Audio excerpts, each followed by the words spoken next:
மன மகிழ்ச்சியோடு உன்னாளை தொடங்கு. நல்ல தொடக்கம் ஒரு வேலையை பாதியாக குறைத்துவிடும். வாழ்வு கடினமாக இருக்கின்றதே என்று கலங்காதீர்கள்.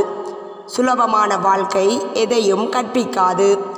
வாழ்வில் எதுவாயினும் உங்கள் முயற்சியை கைவிடாதீர்கள். நீங்கள் அதிசயத்தை நிகழ்த்தப் போகும் தருணம் உங்கள் அடுத்த முயற்சியாக கூட இருக்கலாம்.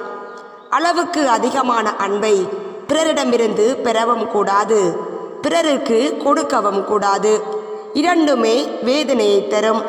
உயரிய குணம் கொண்ட ஒருவரை ஏழ்மை நிலை சிறைப்படுத்த முடியாது. அவர் மேலும் உயர்வதற்கு அது துணை புரியும்.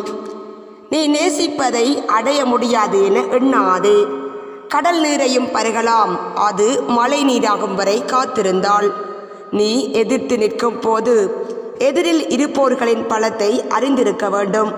நீ எழுந்து நிற்கும் போது உன்னுடைய பலத்தை நீ அறிந்திருக்க வேண்டும். மகிழ்ச்சியான வாழ்க்கைக்கு இரண்டே வழிகள்தான். ஒன்று, சூழ்நிலையை மாற்றுங்கள். இல்லை என்றால் சூழ்நிலைக்கேற்ப நீங்கள் மாறுங்கள்.